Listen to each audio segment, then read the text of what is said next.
my youngest is 19, right? Mm. So if I have a child now, it would be like on my last day of prison, stabbing somebody in the yard and just having to start over. It's so good to see you. It's good to see you. We spent some time together this summer. Yeah, and the Fully Loaded tour. I know. It was so fun. And I'm so glad Kelsey came. Yeah, that was great. It was a nice little break to see her smiling face. And then she got to go up in front of all those people. And it was awesome because I'd never seen her get frazzled. Oh, yeah? She got frazzled? Well, because she got asked to go up and do a set in front of 10,000 people 15 minutes before she was going to go up. But no pressure. Yeah. Oh, my God. Yeah, it was great. Well, I didn't know that she got frazzled. I couldn't tell. She faked it well. Oh, yeah. It was just like just for a second when it was just the two of us. Uh-huh. And then she went up and killed. So She did. Yeah. She did. That's And what she's she does. so easy to enjoy. Yeah. You know? Yeah. She's funny. Yeah. And she's nice and she's good and she's really easy to enjoy. Yeah, absolutely. Yeah. She does have a goodness to her and she's so likable. She is. Yeah. She's great. I've known her. I think I met her with Taylor a long time ago in my other house when Okay. we were podcasting out of our house. Long time ago. I think Bert had Kelsey, Taylor, and another young lady. Delaney, maybe? Yes. Sure. That's right. Yep. All on Bertcast years ago. Yep, for their podcast, Self-Helpless, probably. That's right. Yeah. Yeah, I think that's exactly right. Yeah. They were great, all three of them. Great, great girls. So you still live in Minnesota? I do. Kelsey and I just bought a house. You did? Yeah, in the suburbs of Minneapolis. That's exciting. Yeah, and Delaney and Taylor just came and hung out for a little bit. Nice. So, yep, it's been interesting because we moved in together in February and then just hightailed it. I said, hey, if you want to get a house, let's make this list of things we want in this house unrealistic. So it takes us a long time to find it. Yeah. It was the fourth house we looked at physically. Shut up. It had everything but a sauna, and there's a room that you can make into a sauna. So we were like, well, I guess we're buying a house. That's crazy. Yeah. That's how you know it's meant to be, right? Yeah, I think so. It is. That's Yep. how you know it's meant to be. The Yep. road rises to meet you, right? Right. And it becomes kind of effortless. Yeah. It's like, when you make a list and it's everything you want, then you know that this is it. You're done. Yeah. That's so cool. I didn't know you guys lived together. I didn't even know that. So on Fully Loaded, I meant to ask you this before we pivoted. You guys shared a bunk.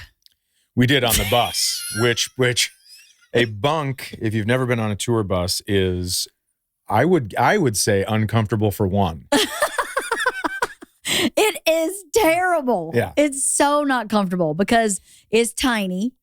It's not a standard twin size bed. Right. It's smaller. It's maybe a third of a twin size bed. Maybe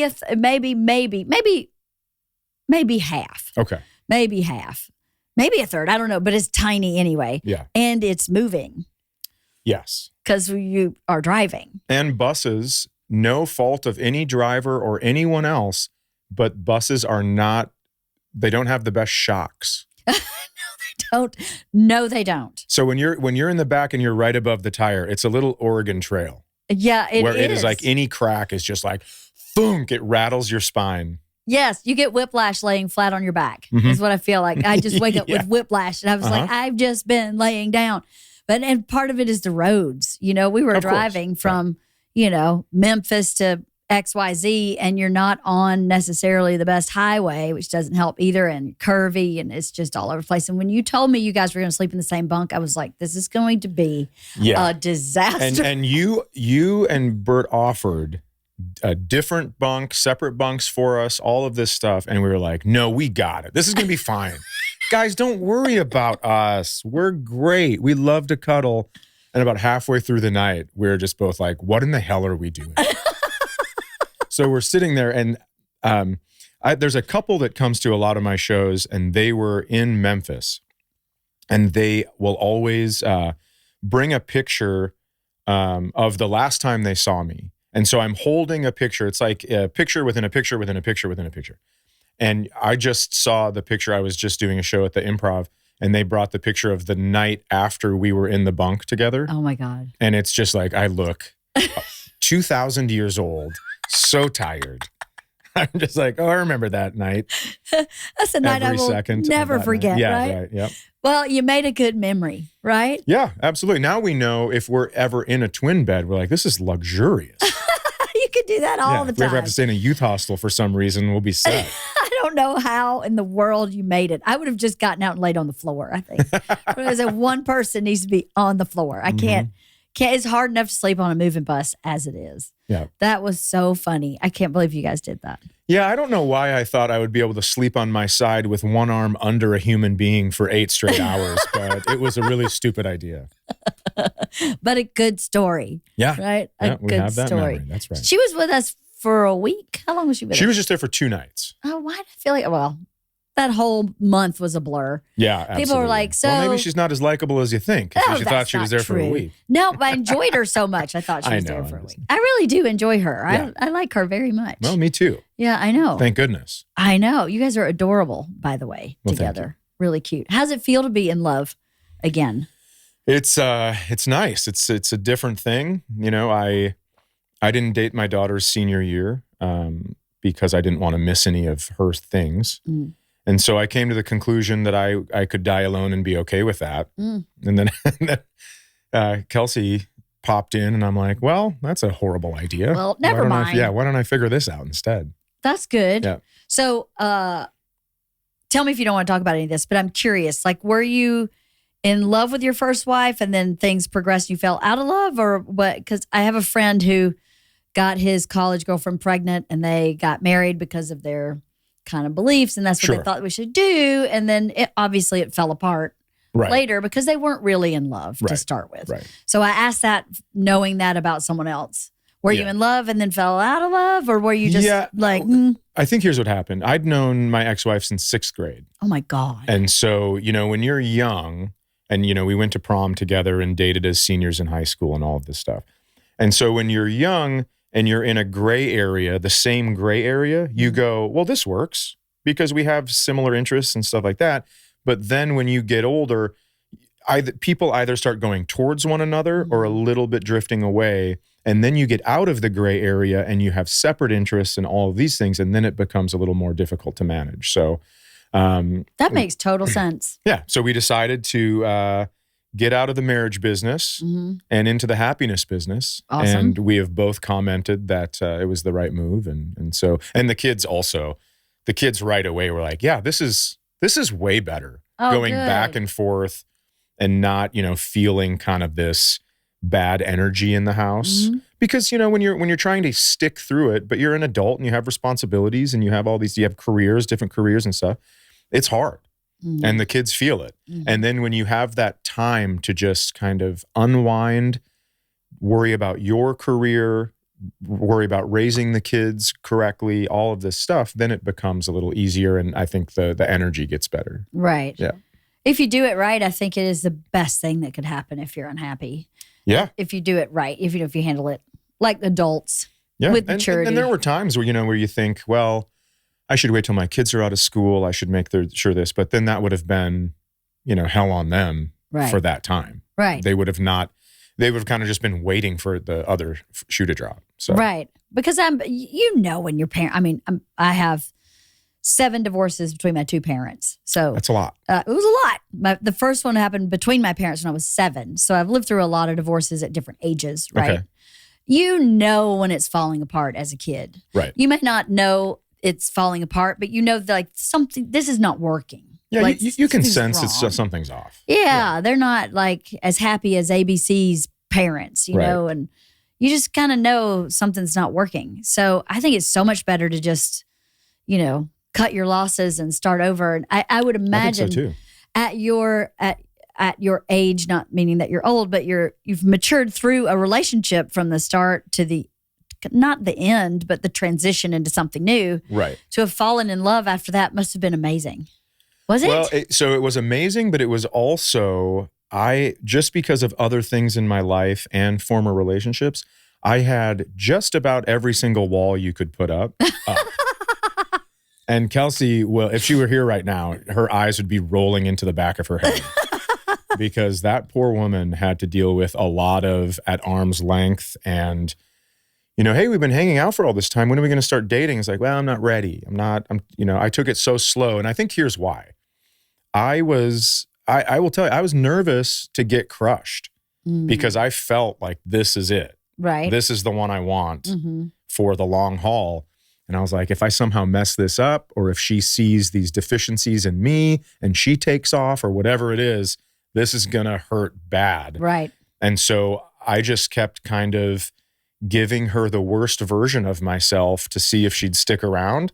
And she did. And then finally I was like, well, what the hell is she still doing here? Right. And it's obviously because, she cares as well. So it was a dumb way to do it, I think, in hindsight, but it was also just kind of how I was doing it. Right. So I don't know. I don't feel like I should blame myself. It's just how I handled it. Well, you did not have a typical childhood, and I didn't have a typical childhood either. And I know when I figured out I was in love with Bert, I was like, nope, I will not be doing that. Nope. I had a full meltdown, panic attack. Sure.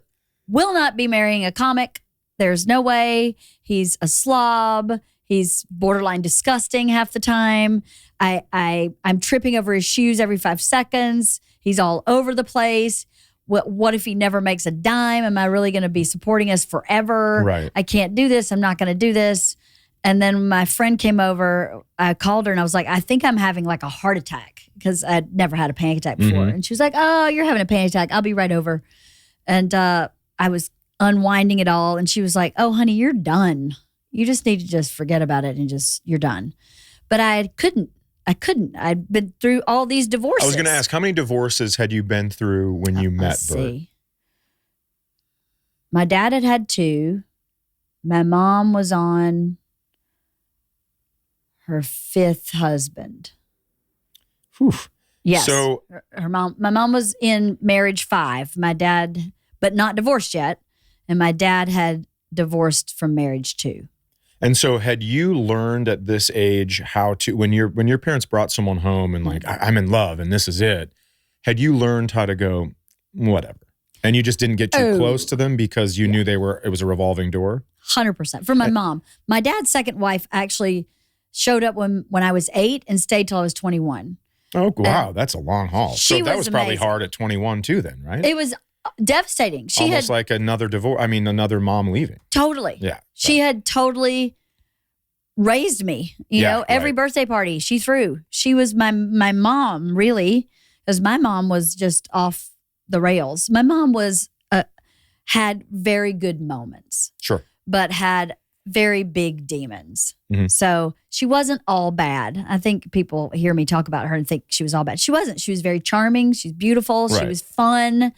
But she had some mental problems. And some of it was really heavy for a kid. And some of it really got all over me because she put it all over me. Sure. But my stepmom was just like the most normal, healthy, regular person. Like the mom you kind of pictured when you thought mom. Yeah. Okay. Like the mom I've kind of tried to be. Yeah. Oh, as great. a mom. So I had kind of a role model, although I didn't even live with them. I did live with them in the summer and every other weekend. So I saw her every other weekend and then for 3 months in the summer. So for those 3 months, I got some solid parenting. And then I went back into dicey. And then go back into solid and then go back into dicey. So, after my friend said, you're done, he's the guy, I had a meltdown with Bert. And I was like, you don't want this. I have so much baggage. I have all these divorces. I have no roadmap how to be in a relationship. I have no siblings. I don't even know how to have an argument with somebody without thinking you're leaving. I have super big abandonment issues. I'm completely broken. I'm never going to be able to do this. You do not want this on your plate. And he kept going, I do. I got it.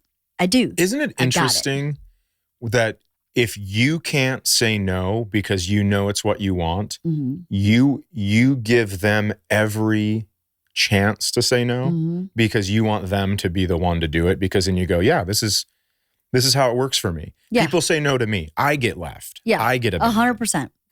Yeah. I don't leave people. I'm a lover. People leave me. And so you give it hey, Bert, you don't want this. You don't want this. And he was like, yeah, I do. And then finally, it's almost like that scene from Good Will Hunting when Robin Williams keeps saying it's not your fault. It was exactly like that. It was exactly like that, where I kept going, you don't know what you're talking about. Like you don't even understand what you're talking about. You come from a happy family, pretty much. You have 2 siblings.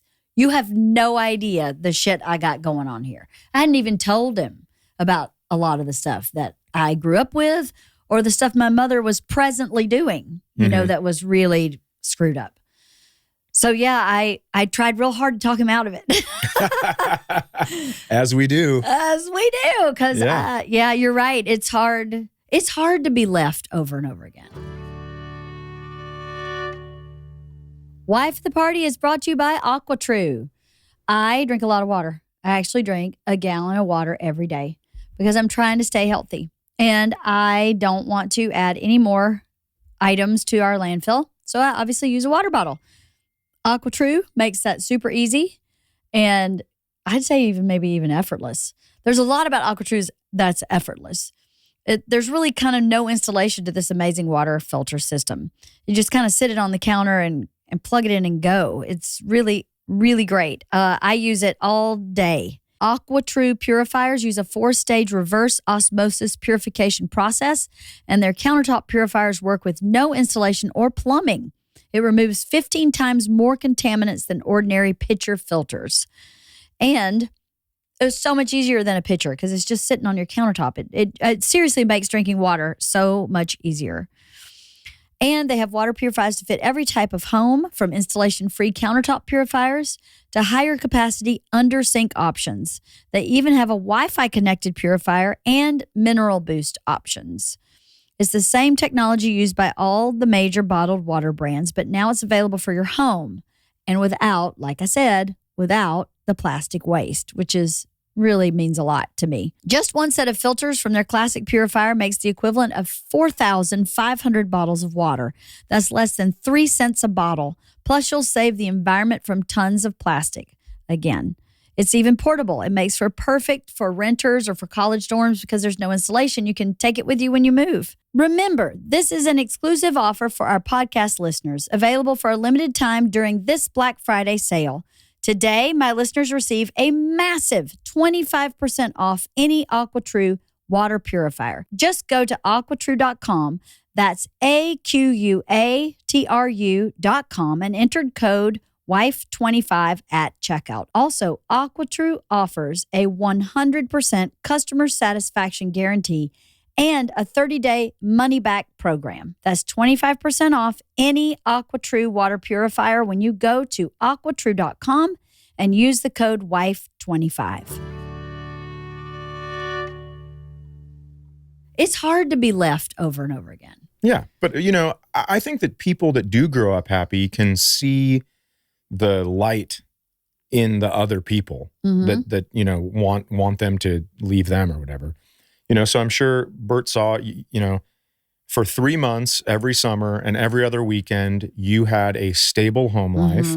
And then you probably learned so many street smarts with your mom because you're learning like, all right, this is what manipulation looks like. Yes. This is what lying looks like. This is what a person does when they're lying. This is the body language. This is all this stuff. So I'm sure you know so much stuff about that. I do. Yeah. And then he can see that and he goes, well, that's good. I need that too. I think he went, I could use a little bit of that in my life. Sure, absolutely. Yeah. The poor guy, I don't know where he would be sometimes without me because he'll come in and go, can you believe such and such happened? And I'll go, hold on. What did they say? And he's like, oh, you're such a Debbie Downer. But it'll most of the time end up being what I thought it was going to be. Right. I mean, when you spend your childhood building the best bullshit detector, people do need it. People that they grew up in this you know, happy childhood. They don't necessarily see all the stuff that, you know, when somebody's kind of doing this and they go, hey, don't tell anybody about this, but here's the deal. You're like, well, don't tell anybody about this is the number one rule of manipulation. So, isn't it? Yeah. It's awful. Yeah, I grew up with a lot of don't tell anybody. Too, and a lot of like, just put this in your backpack as we walk out this store. If so you now you're get caught, they won't do anything to you because you're adorable. Your record gets expunged before 18, so you do the illegal stuff. A little bit of that. A little bit of don't tell them this car's been wrecked while I try to sell it. And you're like, Isn't keeping secrets for parents insane? Oh, it's It's the worst burden ever. Yeah. It really is the worst burden ever. I was like a secretary for my dad saying he'd be sitting right there. I'm not here. I'm not here. And so I'd have to answer the phone and talk to these adults and be like, no, he's not here. I don't know where he is. My mom would be doing bad things against her husband and say, when he calls, tell him blah, blah, blah. Yep. And I'd be like, the weight of having to hold the knowledge that you're doing bad things. Right. And the requirement of lying to this person, at a certain age, when I got to be an adult, I would just go, I will not be doing that. Yeah. And then she would say, then you are dead to me, and leave for a year and a half. Oh, that's wild. It's like, literally. I don't want to be you, so quit making me be you. Yeah. Leanne, I remember one time I was sitting at dinner.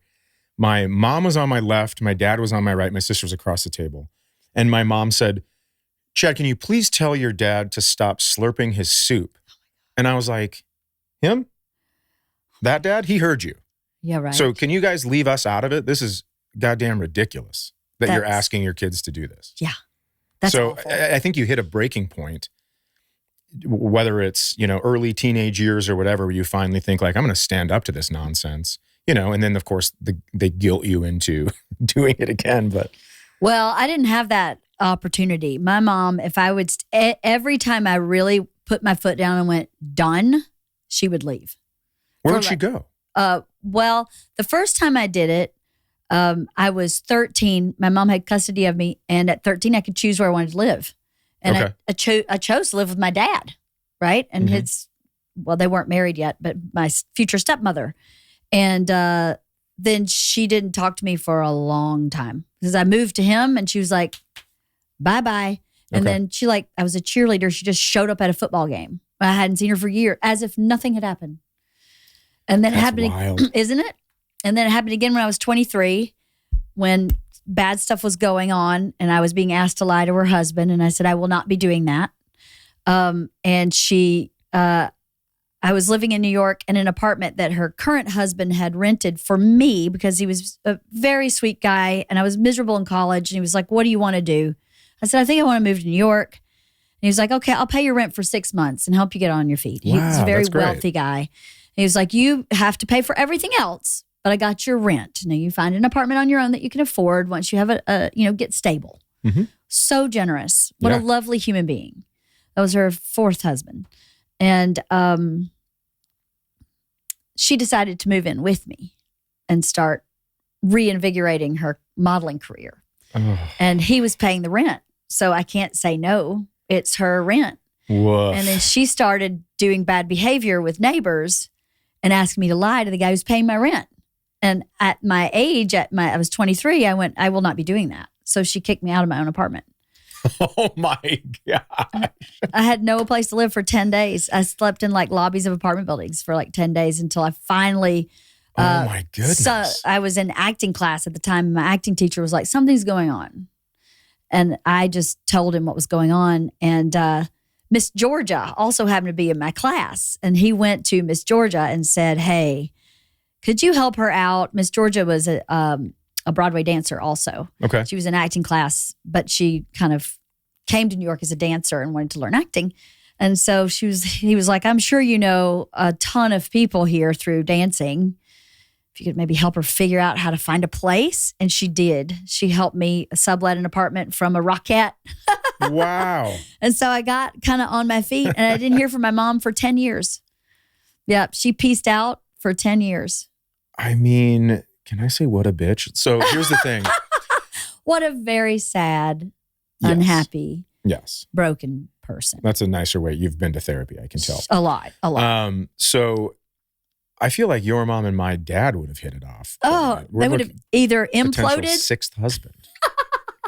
Right? So is your Georgia named after Miss Georgia? No, just the state of Georgia. Okay. Because I'm from Georgia. Yeah. I just didn't know if it had anything to do with that. No, I lost touch with her. I was really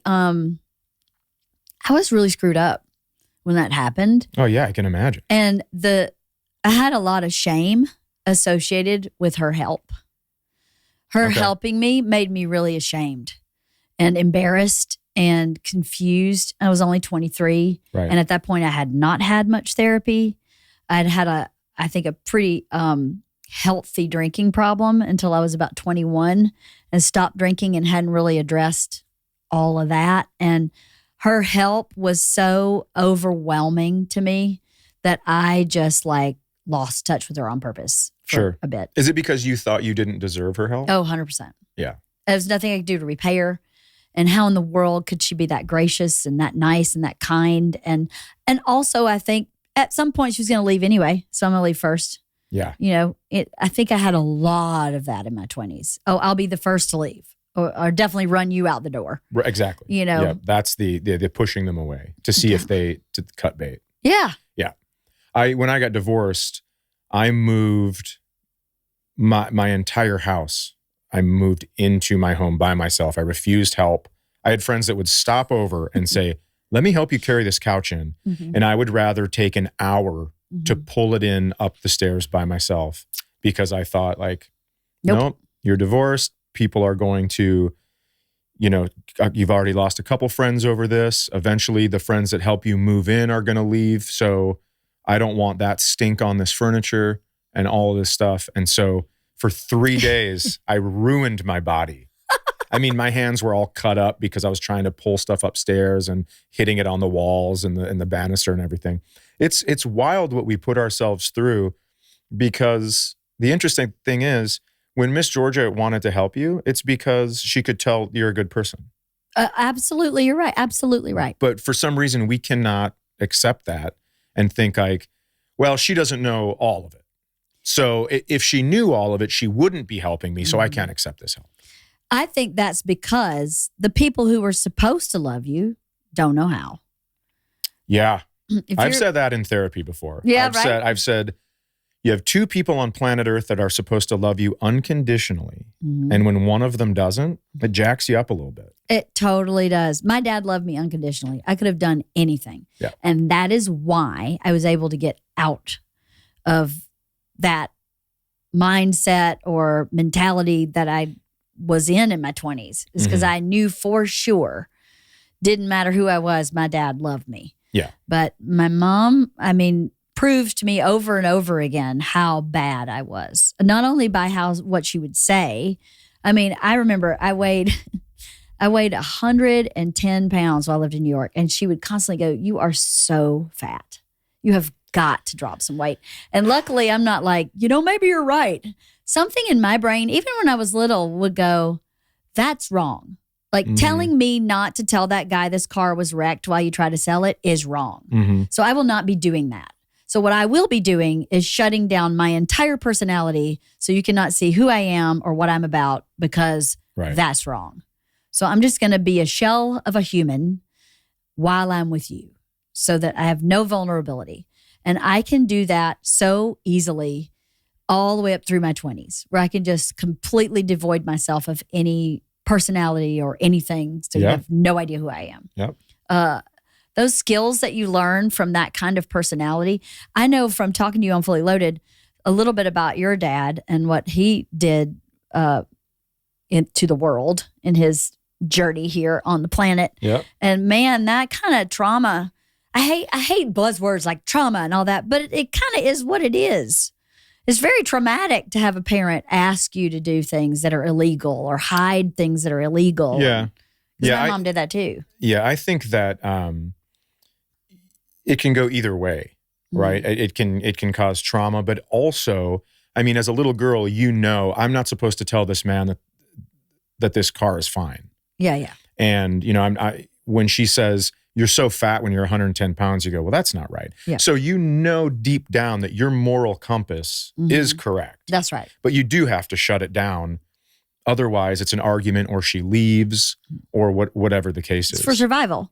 Yeah. I mean, I had to go through some time. So when I would leave my children to do stand-up, I had to break myself in a very specific way so I wouldn't miss them constantly. So you have to go, yeah, my kids are at home, but, I'm doing this and this is important. And you talk yourself into these things and you tell yourself all these things.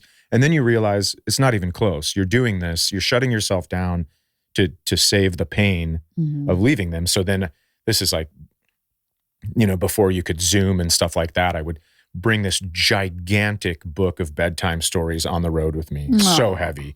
And I'd call them every night and read it. Aww. And then you realize that that's what you're supposed to be doing, not shutting it down. Because shutting it down isn't helping anybody. It's not helping you. It's not helping your family. It's not helping whatever. But it is, how we protect ourselves. 100%. Huh. Yeah. Disconnecting, disassociating, totally is how you protect yourself. You had to, or I had to. I felt like I had to just be a shell. And it is really hard sometimes to not do that. Sometimes when I get in an argument with Bert, because we're married and we argue, I start doing that. I start just going, well, we're going to pull all the ropes in, just shut it down. You want to see ice cold? You want to see dead inside? I can do that. No problem. Yeah. And I have to stop myself and go, don't do that. He's not leaving. Everything's fine. Right. Nothing's going to get broken. Yeah. You're going to be okay. He wants to hear what you have to say. But it's really, you would think at 53, that would be gone. It's way less, but it's not really gone. I don't think it goes away. I don't think it does either. No, I don't think it goes away. And that's why I think Kelsey's so good for me, is because I have the same tendencies where I say like, well, I messed up. She's kind of, pushing away a little bit just to have some space. And then I go, well, this is the beginning of leaving. I do the same thing. And so then I shut down, but she will notice that and she will say, hey, listen, let's just take some time, each think about what we want to say, and then come back and then fix this, because no one's going anywhere. And then you're just like, okay, all right, that's fine. We can do that. Yeah. So I needed someone like that, because I didn't learn about this until, years after my marriage even. Oh, really? Yeah. I was in therapy, but I didn't learn about, I would always joke about my dad and stuff like that, but it does impact you. Absolutely. It does make you think like, well, if this person that's like, it feels like contractually supposed to love you, doesn't, then you go, well, then no one else has to. Well, who no can? one else will. Right. Yeah. Right. If he can't, then who can? Right. Nobody. That's the answer. And then you finally realize it wasn't you. It was your mom. It wasn't me. It was my dad. You finally realize that, but it takes a long time to wash the shit off. It totally does. Yeah. And even we are almost an empty nester, right? So I got one more year with one more kid. Yep. And actually most of me is really okay and looking forward to it and happy that's what's supposed to be happening. Yep. I'm happy I'll be able to travel with Bert some. I don't want to be on the road all the time, but I can go when I want. Sharing a bunk. Nope, not doing that. Nope, I'm going to have my own bunk because he snores. But I have moments where my brain goes, see, I told you not to have a family. They're all leaving. Yeah. So as soon as Isla goes to school, you're going to be home by yourself. Bert's going to be on the road, 2 kids in college. I told you not to do that. Like I have that actually comes in my brain. So when I start feeling like, oh, eventually I need to start, one of the after effects of having a mom like that is you kind of survey the landscape and start planning, right? I would start like disaster. 12 steps ahead. Yes. Absolutely. It's like playing chess. Absolutely. Yeah. So I go, okay, this time next year, I might be a mess. So this time this year, I need to start working on things that will replace what I'm doing with Isla. I need to start a weekly game night. I need to have a workout partner. And you start hiking and you start doing all this shit and tripling up my schedule so that one big piece of it leaves, I'm not empty, right? Right. And so I'm such a planner that way. But that little broken piece is like, see, I told you they were all going to leave. They're all leaving next year. And you're like, shut up. It's not true. But it's so hard because that's so young. Yeah. It's such a little young piece of your brain. Yeah, I have that too. So my daughter's a sophomore and she's my youngest. She's a sophomore in college. And so last year I thought, same thing. Well, this is it. This is exactly what was going to happen. Everyone's leaving. And then I started to dial it in and I thought, they're not leaving. This is a sign of you and their mom doing a wonderful job of raising them because they are on their own and capable of doing it. I don't want them to have to come back and ask for help and ask for a place to live because they're failing at life. I want them to get out there and do it. And so instead of saying to myself, well, they're leaving, they're not, they're living and they are doing a great job at it. And that's like a little way to go, buddy. It's like holding those two thoughts at the same time sometimes. You hold both thoughts. Because you have the thought from where, your experience of your childhood, but really you are proud. I am very proud of our kids. Yeah. You think a parent leaving is not supposed to happen. No. Children leaving, that is supposed to happen. Yes. So this isn't like an abandonment. This is the schedule that we had planned. It's a launch. Yes, exactly. It's a launch. Exactly. Your daughter is lovely. Oh, thank you. What a great young lady. Yep. I'm a pretty big fan. Yeah. I wish my son would have been able to come on the tour as well, but he finished a coding boot camp from Rutgers University, which a third of the class failed out of and quit. Wow. And then he got a job coding, and then they just made him partner. I mean, all this stuff is happening so quickly, so he couldn't join. But man, to see him find some passion in his life, with boys, it takes longer. Oh, yeah? And it's, you just go, oh God, what is this kid going to do? Is he going to just, live and smoke dope and play video games the whole time? And he called me one day and he said, I'm not going to play video games anymore. I'm going to make one. I'm going to figure out how to make one.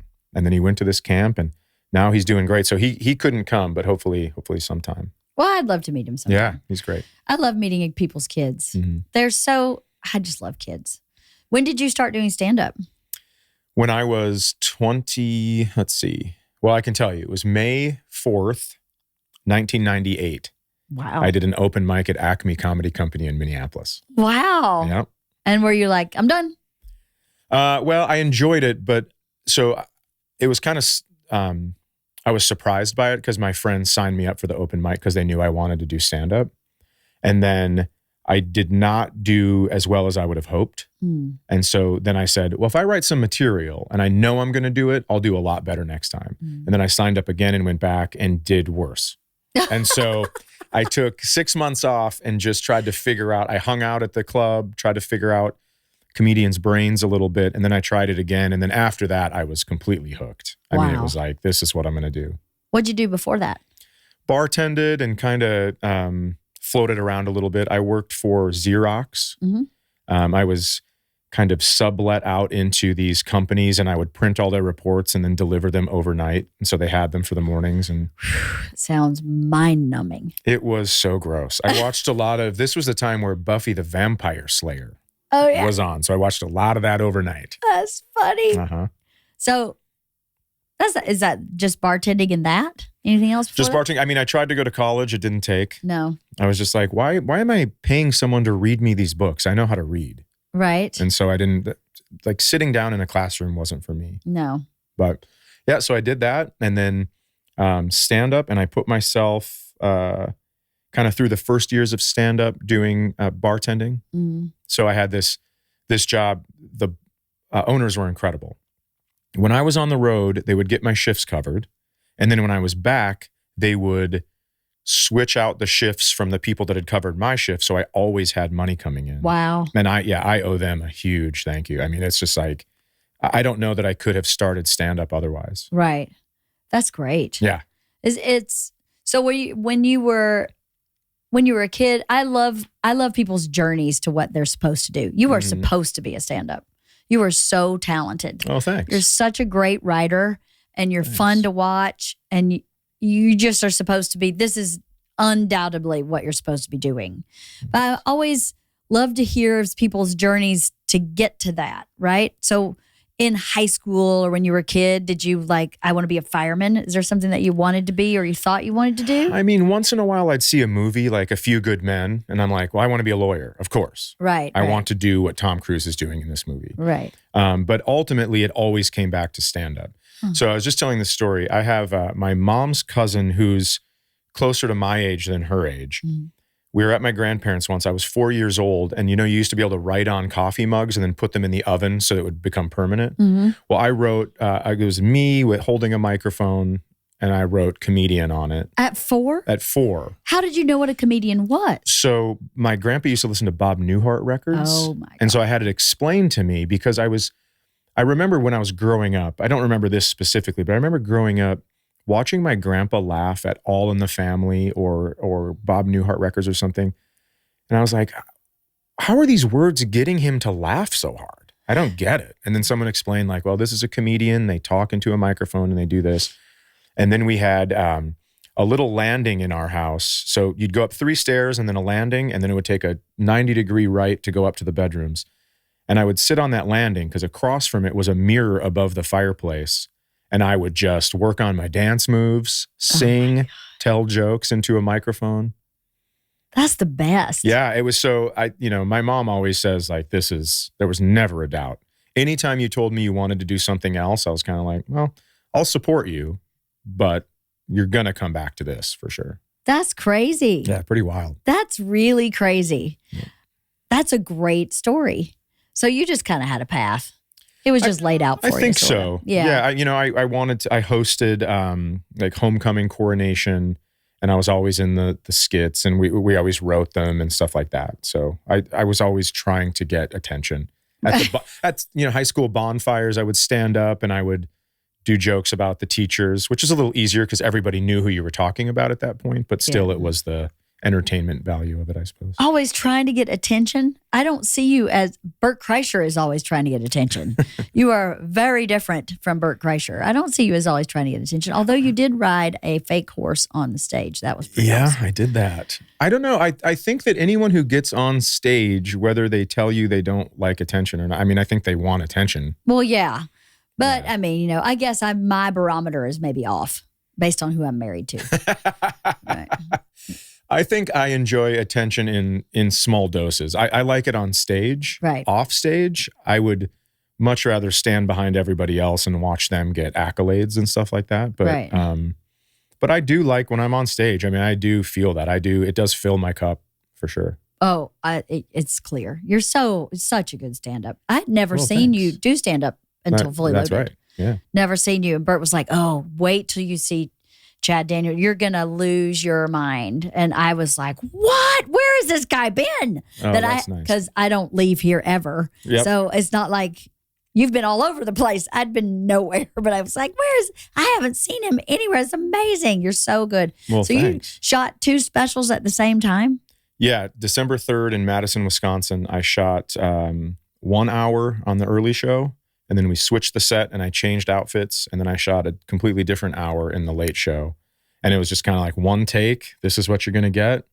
And I'm pretty excited. They're finally coming out. The first one, by the time this is out, the first one will be on YouTube. Mm-hmm. And then the second one, we kind of have some fun news for the second one, but I don't think I'm supposed to say anything yet. No, don't have to. But that one's going to go somewhere pretty popular. Great. And so, and then I'm filming another one March 2nd in St. Paul. Already? Yeah. I don't know what the deal is. I don't know why I had so much stuff stacked up. I went back and tried to figure out the math from my previous hour, but I don't know. Who cares? Yeah, absolutely. And I'm going to take a break after this one. My son, so I'll shoot it March 2nd. And then my son's getting married in Cancun the next week. And so I will be there just relaxing and not worrying about if my shirts fit and drinking a good amount. That's good. Yeah, it'll be good. We just did that. We just went to Cancun. That's what you just said. We just went to the Cayman Islands after the cruise. Oh, hell yeah. And we had figured out that when Bert was building his career, we couldn't afford to take a vacation. But every year his manager would get him like a destination gig. Okay. So we would leave the kids with in-laws and go on. Like we went to Cabo once. We went to Costa Rica once, Miami, something where you could kind of make it fun, where it's multiple days.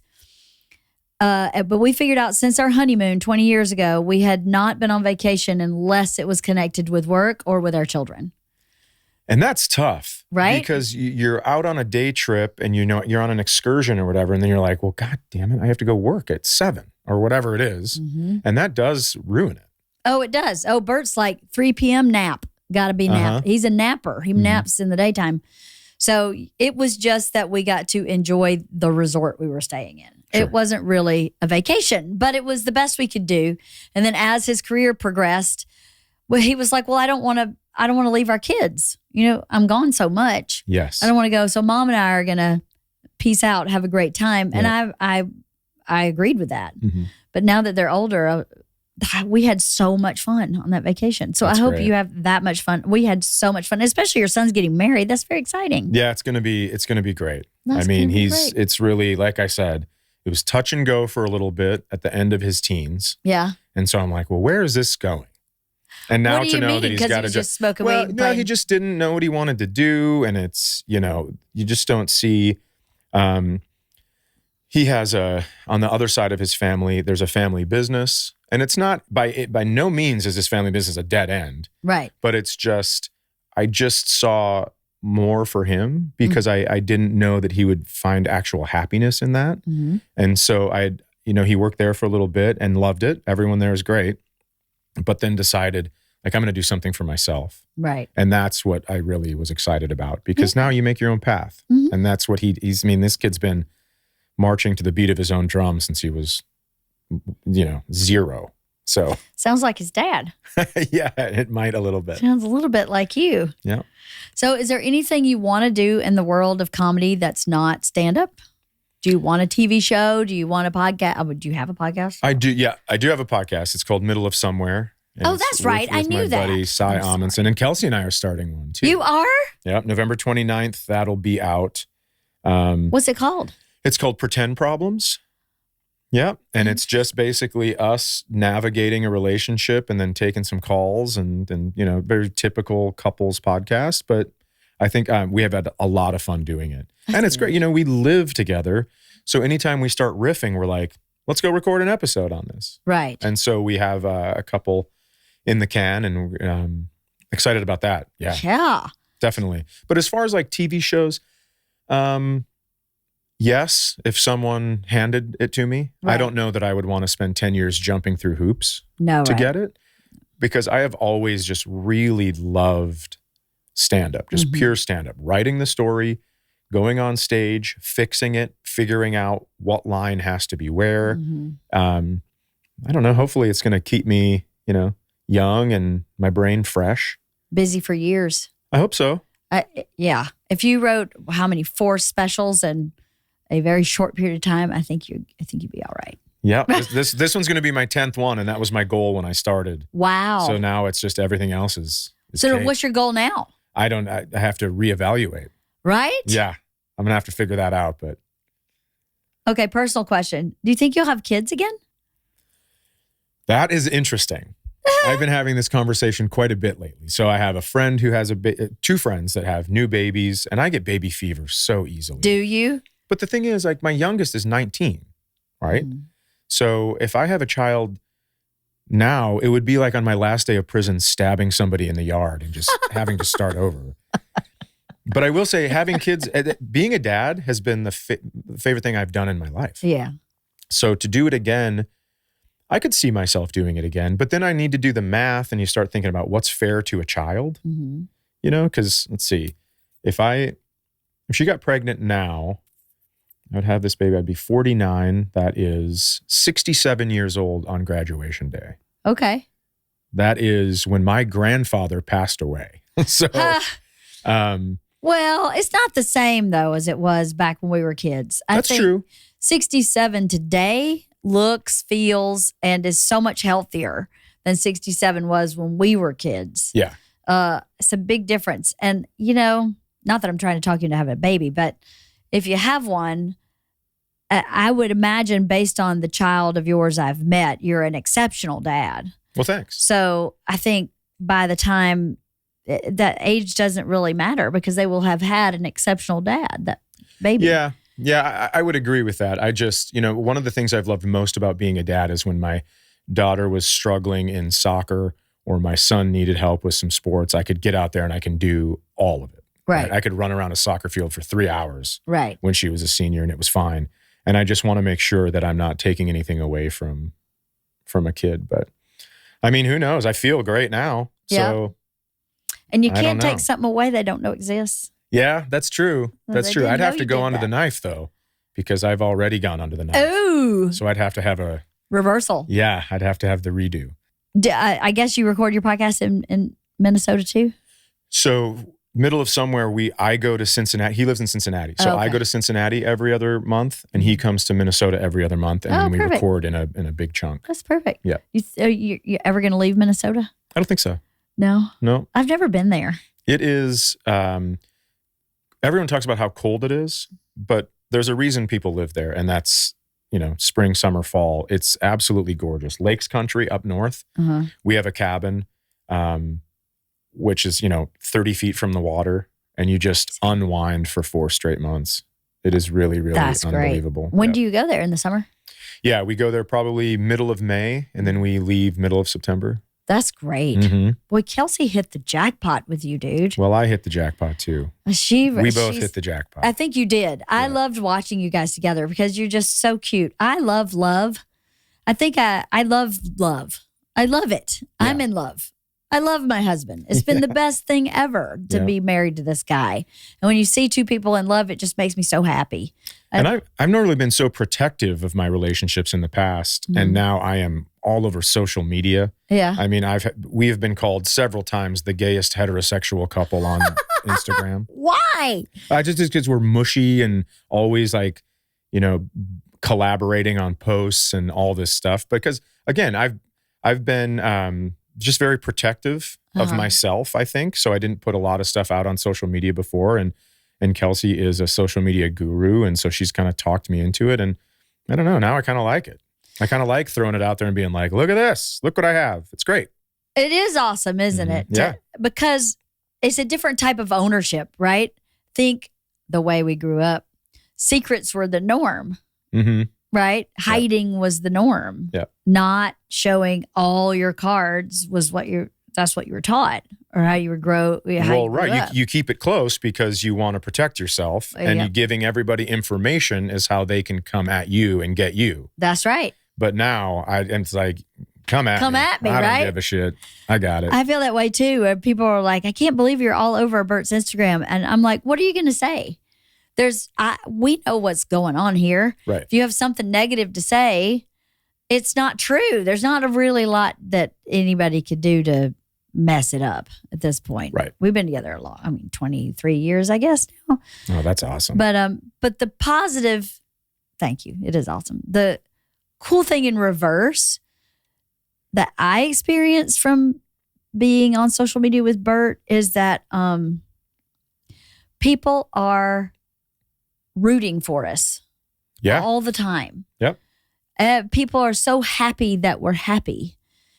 You would think, or you hear people experiencing the opposite of that, of people, being shitty. Well, sometimes people are shitty because they see happiness and they go, well, I don't have that. I want that.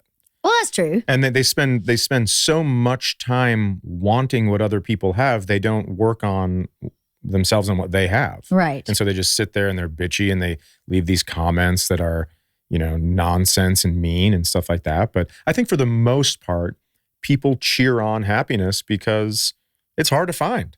And when they see it, they're like, oh shit, this is possible. Right. This is now I'm seeing, instead of saying, I want that, they say, this is possible. We can get that. Yeah. Yeah. I think that is the message. That is the message, because Bert and I could not be more regular. Right. You spent time with us on this tour. We're a pretty freaking regular couple. Yeah. I'm the same person all the time, like it or not. Yeah. I think it's cool I don't know. The reason I started my podcast in the first place was because I thought I have such great friends. We have great conversations. And I would have loved to have found a place to listen to people just talk. Right. Like in a very real way about this or Islam or money or sex in a marriage or talk to a comic because this is just kind of how we are. Yeah. I mean, it's real life, which is great. It is. Real life, I thought, was very scary for a long time. Yeah. And then at a certain point you go, oh, it was only scary for my mom. And the scary for her, the only way she could manage it was to make it scary for everybody. Yeah. You have to pull people into your, misery loves company kind of a thing. Yeah. And, I'm glad I figured it out and unraveled it. Aren't you?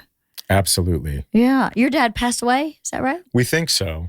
Oh, that's I right. mean, yeah, it's one of these weird things where nobody really knows. You could be living on a private island as the king of the island. We don't know what the deal is, but we think that he is gone. I mean, I would assume by now, because relatives of his have seen me on TV and seen stuff, and I would assume by now he would have asked for money, right, if he was alive, right. But I haven't heard from him. But again, maybe he struck it rich and he's on his own island. I don't know. Right.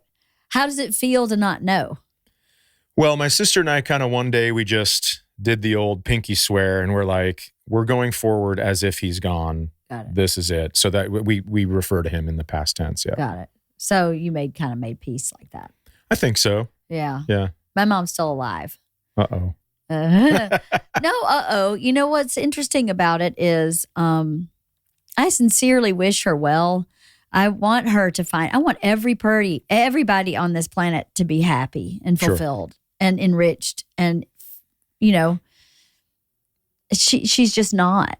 And I don't think she's ever going to be able to be that. I still talk to her. I talked to her parents until they passed away. She had a great relationship with both her parents and with her sister. Okay. She has a brother who passed a while back, but yeah, so I know by periphery that she's alive and that she's healthy. Okay. And that she's between husbands. And don't say. Yeah, don't say. Yeah, I think she had her eye on number 7, but I think he got away. He got clean getaway. He barely made it out. Now, this number 7, he doesn't happen to own an island, does he? No, but he did own a lot of chicken houses. Okay. Chicken houses are worth a lot of money. Sure. In the South. So I hear about her, and, sometimes I wonder how I'll process if she ever gets ill. Mm-hmm. Even though I don't feel like I owe her anything, I feel very finished with my relationship with her. Mm-hmm. I don't know her in present day.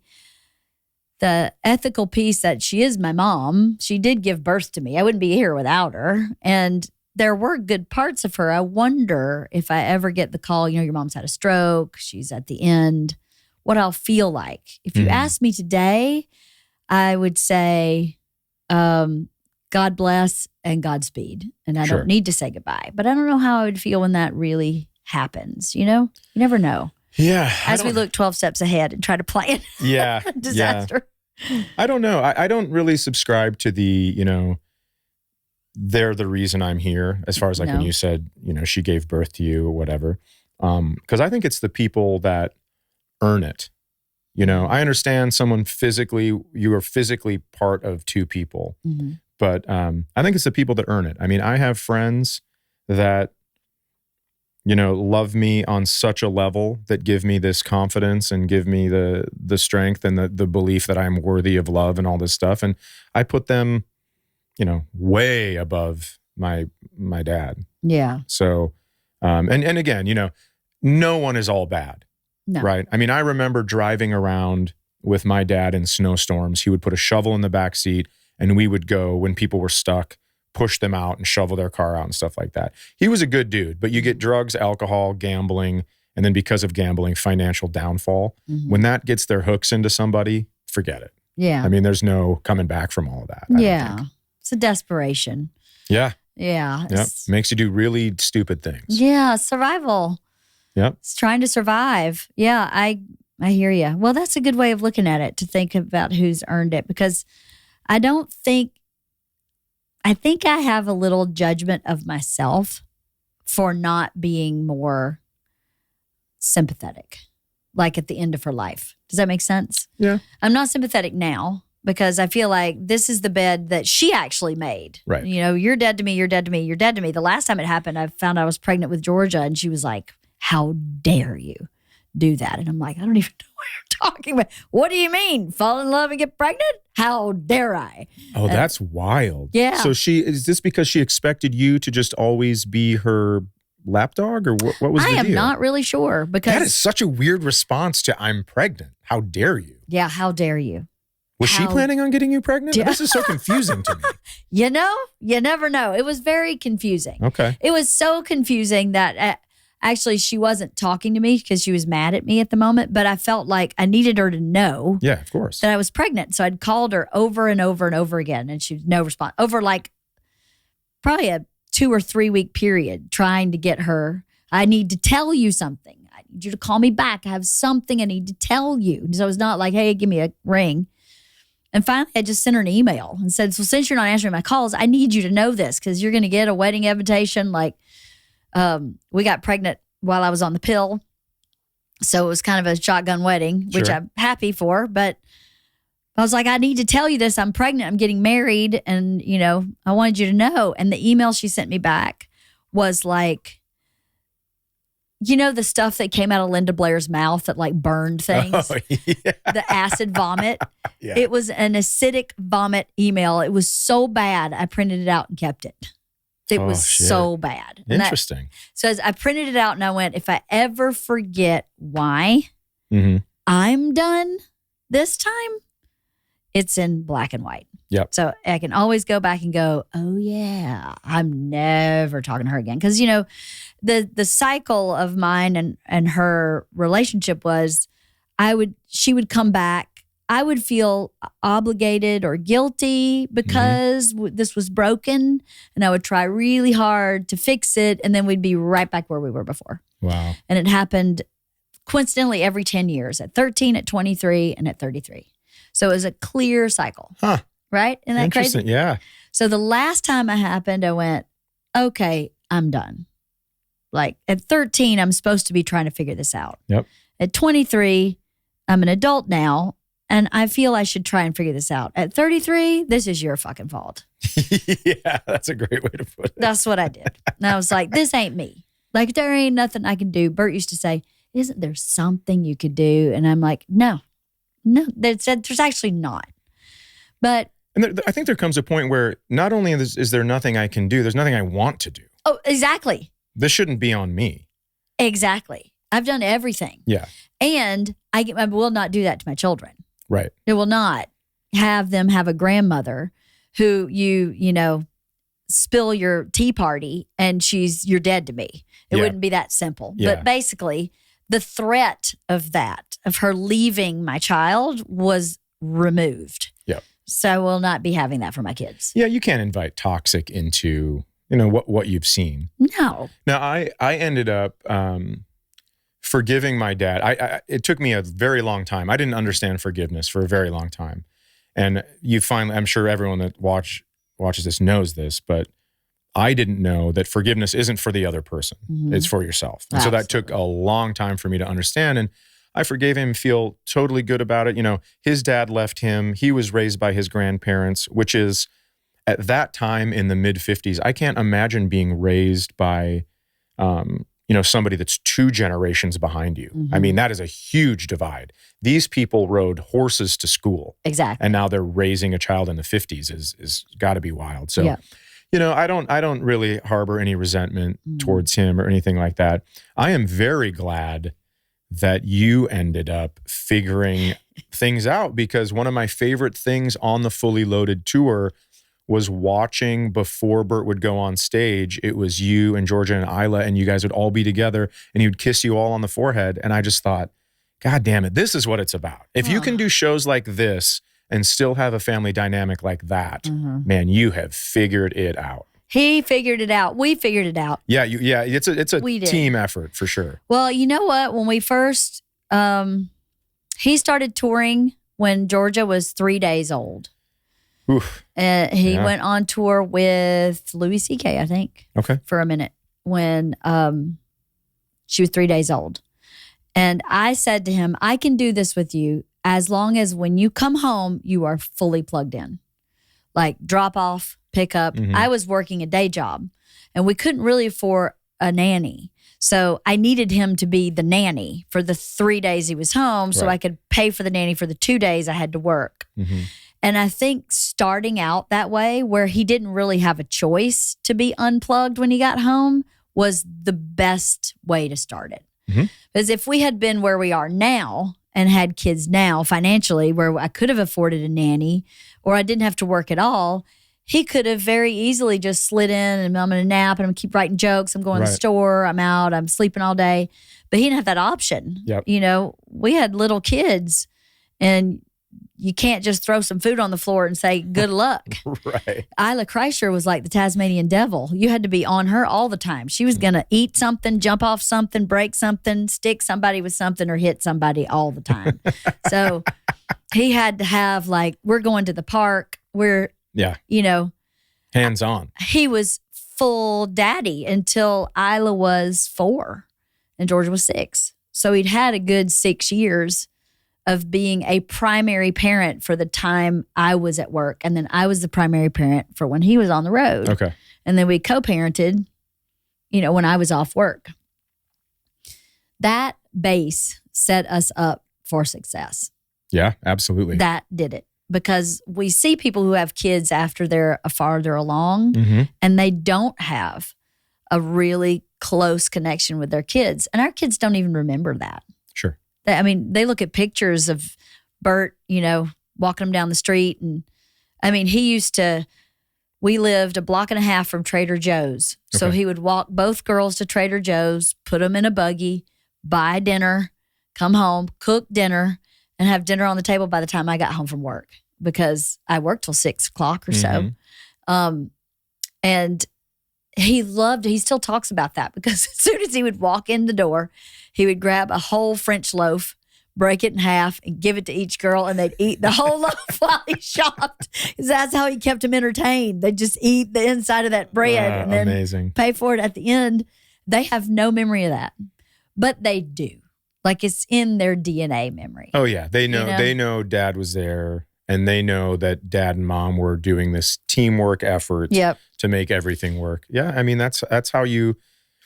Little different than we were raised, but that is how you show kids how a family dynamic works. Is that you plug in? Yeah, you plug in. My dad, from the time he showed up at my school 3:30 on Friday till he dropped me off Sunday night, was plugged in. Yep. He was never unplugged. He partied with his bachelor buddies on the weekend I wasn't there. Sure. So then when I was there, he was all me. Yep. So I said to Bert, I lived this exact life, right? Where my dad was gone for 12 days. And then I saw him for 2 and then 12 days and then 2. Mm-hmm. This is even better. You're gone for 4 or 5 days, home for 2 or 3.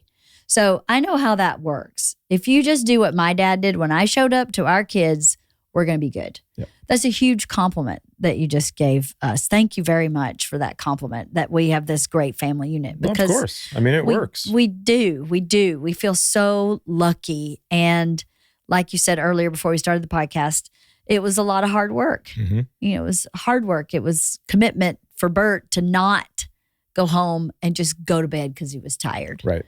Exactly. Or to sleep only till school was out. And as soon as school's out, he would pick them. I wouldn't pick them up. And, you know, to be honest with you, I made a lot of choices to not be involved in stuff that I could have been involved in so that he had all parenting. Like once they got older, I would go, no, the 3 of you go to the mall or the 3 of you go to the movies, or this is something you should talk to them about without me, to make sure that their relationship with him was direct. Yeah, so it's not weird when they're older and then he shows up and they're like, who the fuck are you? Exactly. Why are you coming in here now? Exactly. Yeah, I used to do that when my kids would have friends over. I was always around and I would always be playing the games, and it was never weird that their dad was there. Uh-huh. So then when they were older, even in college, my son was in college, I went to his apartment and they're like, hey, Chad, how's it going? Yeah. And it wasn't like, oh, crap, someone's dad is here. It was just like, oh, this is Isaac's dad. He's just been here the whole time. Yeah. So it's part of his life. Well, I think you have to do that. Otherwise, it gets real weird. I think so too. Yeah. We definitely, I mean, Daisy practically lives with us all summer. Do you remember Daisy from the tour? I don't know if you remember her. Because probably not. Blonde, curly haired, another PA. Oh, yeah. Best friend. Yes. I think Daisy would probably come stay at our house without either of our kids home, you know, because we were always around all of Georgia's pack of kids. It's really great. Where are you going tonight? I'm going down to Irvine Yeah. Olivia goes to school down close to there. And so I'm going to pick her up. We're going to go get some food, and then we're hanging out all weekend. And then on Sunday, we fly back to Minnesota together for Thanksgiving break. Oh, that's great. Yeah. So are you at the Improv? I am at the Improv, yep. I love that club. Yeah, it's great. That's a great club, Irvine Improv. They rebuilt it like 4 or 5 years ago, didn't they? And it's a great area, too. Yeah, like isn't if it? you're going to have a teenage girl with you, it's pretty perfect. We have a lot of great memories of that club. We used to stay in the hotel, or was there a condo? It's a hotel now. I'm not sure. It's a hotel now. We always made a family trip out of Irvine. So we have so many good memories of that. Yeah, it's a blast. Me too. So I was actually at this club when I brought Olivia to the tour for her school. Oh, yeah? And so now she's a sophomore. And so every time I'm at Irvine, I go grab her and we kind of do the whole thing over and again. But that's so great. Yeah, it's fun. That's really awesome. Well, I know you got to head down there, so I'll let you go. But I'm so glad I got to talk to you. This is a really fun chat. Was it? Yeah. I'm so glad. Yeah, thanks for having me on. It's so good to see you again. I know I felt like we spent the summer together, and then yeah, for everybody. But it was a whirlwind. Wasn't it? It was like nonstop. Everybody's tired. Everybody's boozing. Did you enjoy it? It was so fun. Was it? Yeah. It was so fun for me, but I'm skewed and I'm not performing. It was an absolute blast. Was it? Yeah. I'm so glad. We're so proud of that festival. We just we in some ways are in awe of it. Sure. Even though really Bert came up with the idea, and UTA obviously helped execute it, and Judy and the people in my office here. But we just sat back so many times going, can you believe that we did this? I know. Can you believe that this is working? I mean, for people that don't know the process, so the stage travels with the caravan. I mean, it is like I got on the bus, slept overnight on the way to another city. I got up, I think it was like 9:30 in the morning, and the stage was halfway up already. And the crew is working nonstop. The amount of people involved in this, it's really mind-blowing. And to just get all those optics figured out is wild. It's crazy, isn't it? But it's so much fun. It's a monumental effort, though. You're right. I think we had 3 or 4 semis and 5 buses for all the crew. Yeah, it was incredible. I mean, I was responsible for getting Olivia's ticket back home for Thanksgiving, and that was a bit much for me. So I don't know how the hell you guys did that. But I did very little. I just hired people who do amazing jobs. I mean, the staff on this thing is top notch. It is really outrageous. Thank you. And it seems like they're always having fun and always have a smile on their face, but then they're doing a ton of shit. The only thing I remember saying, does anyone know where the water is? And someone was doing a job already, and they go, "Oh, I'll go get you some water." It's like, I can get my own water.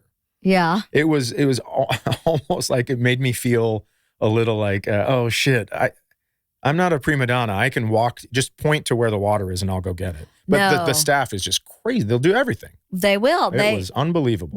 When we started this festival, when Bert and I were first talking about it, I said to Bert, you know what this needs to be besides bringing a massive amount of talent that is diverse in age and experience and just demographic in front of your audience. I think the comics need to be treated the way they really deserve to be treated.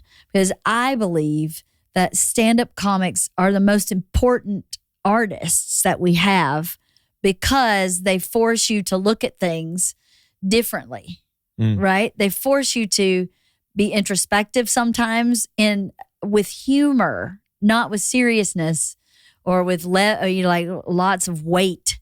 It's all a humorous way of maybe having the opportunity to think about something differently. Sure. And I think it can change perspectives, which will change the world in a certain way, not to be too idealistic or whatever about it. But I really do believe not only are they most important, they're the most sophisticated artists because you're writing, directing, producing, acting, editing, every minute you're on stage. So all of our staff, of course, are wonderful people to start with, but our philosophy from the top down has always been, this should be about hospitality first. You should first feel really taken care of. Yeah, mission accomplished. Thank you. Because that was really important to me, is that you can't prevent things from happening and, stuff gets messed up, but the mentality should be, my number one concern is that you're happy and that you feel valued. And if we accomplish that, the rest of it will fall into place, because then you'll want to come back and do it next year. Right. And then you'll tell other comics how well cared for you were. And then they'll want to do it too. And when you're happy, you do your best work, and everybody in the audience gets to see your best work. Yeah, that's true. Well, I think it might have backfired a little bit, because I don't know how many comedians are telling other comedians about it because we don't want them to take the spot. It's there's that. It's great. I think, it was really, it's been a real joy. That whole project has just been a labor of love. It's been really joyful. And then we, Bert and I give a certain amount of our personal profit to Comedy Gives Back. And we just kind of earmark that festival for that charity to support the community that we're trying to be hospitable to. Right. Because Bert's on the road by himself with a handful, one or two comics. This was really an opportunity to say thank you in a indirect way to a large group of peers. So it was really a give. The whole thing, even though it's a profitable business, the real big piece of it for us was to give to Comedy Gives Back, to give his audience an opportunity to discover new people. Right. And to give comics an opportunity to have an audience discover you and broaden your base. And it's the most fulfilling thing I do in this world, I think, is that festival. Oh, well, good. I love it. That's great. So we already have the dates for next year. Starting on next year in January. Oh, wow. Yeah, super exciting. That's great. Well, thank you for talking to me about this. Yeah, thanks for having me on. Thanks, Chad. Tell Kelsey hi. I will. And she should come to be on my podcast sometime. I'd love to talk. I'm sure to her. she will. Yep. Next time she's in LA, maybe. Okay. I'll let her know. Well, happy Thanksgiving. You too. And good luck with your special. Thank 22nd, you. right? November 22nd, yeah. The day before Thanksgiving, it'll be out. On YouTube. Well, we'll have to watch it for Thanksgiving. Sounds good. That'll be fun.